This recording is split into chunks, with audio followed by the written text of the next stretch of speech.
월드 이 브리핑입니다. 먼저 스리랑카입니다. 최악의 경제난에서 벗어나기 위해 노력 중인 스리랑카가 IMF 프로그램 하에 진행 중인 부채 구조조정 계획을 발표했습니다. 아누라 쿠마르 디사나야케 스리랑카 대통령은 국제통화기금 IMF와 회담에서 돌파구를 마련했다고 발표했는데요.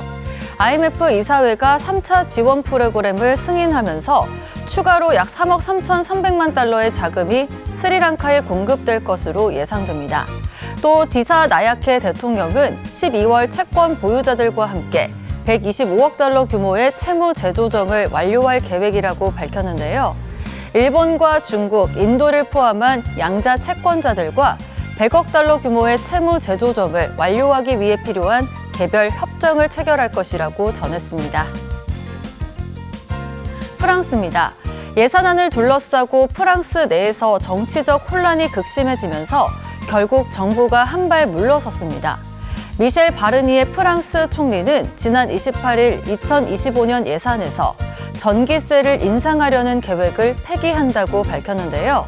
긴축 예산안을 둘러싼 내각과 국민연합 간 갈등이 극도로 고조되면서 미셸 바르니에 총리가 이끄는 내각이 올해 안에 붕괴할 수 있다는 관측까지 나오고 있기 때문입니다. 하지만 앙투안 아르망 재무장관은 정부가 예산안 통과에 실패할 경우 금융시장에 폭풍이 몰아칠 수 있다고 경고했는데요. 프랑스는 올해 재정 적자가 국내 총생산 GDP의 6.1%, 공공부채는 2023년 GDP의 110%를 넘을 것으로 예상됩니다.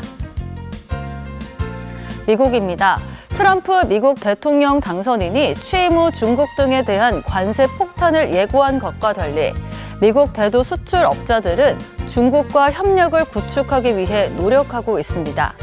미국 대도 수출협의회 관계자는 베이징에서 개최된 제2회 중국 국제공급망 촉진 박람회에 참가했는데요. 이번 박람회는 미국 대도 수출업자들이 중국의 대도를 홍보할 수 있는 매우 중요한 행사입니다. 미국은 세계 대도 시장의 주요 수출국 중 하나로 미국산 대도의 약 절반이 중국으로 수출되고 있습니다. 이번 중국 국제공급망 촉진 박람회에는 세계 500대 기업을 포함한 600개 이상의 중국과 해외 기업, 기관이 참여했습니다. 끝으로 일본입니다. 일본 정부가 공무원 급여를 32년 만에 최대 폭으로 인상하기로 했습니다. 교도통신과 NHK에 따르면 일본 정부는 29일 관계 강요 회의를 열고 독립행정기관인 인사원의 2024년도 공무원 급여 인상 권고안을 수용하기로 결정했는데요. 이에 따라 일본 공무원 월 급여는 행정직 기준으로 2.76% 증가해 1992년도 2.87% 이후 32년 만에 최고 인상률을 기록하게 됐습니다. 특히 초임 공무원은 역대 최대인 월 18만 6천 원 이상의 인상폭을 적용하기로 했는데요. 그러나 총리와 강요 급여는 동결하고 종전처럼 일부 금액 자율 반납도 계속하기로 했습니다. 하야시 요시마사 관방장관은 물가 상승 등을 감안해 강요 등의 급여는 유지하되 종전처럼 10에서 30%를 자진 반납하기로 했다고 말했습니다. 지금까지 월드 이 브리핑이었습니다.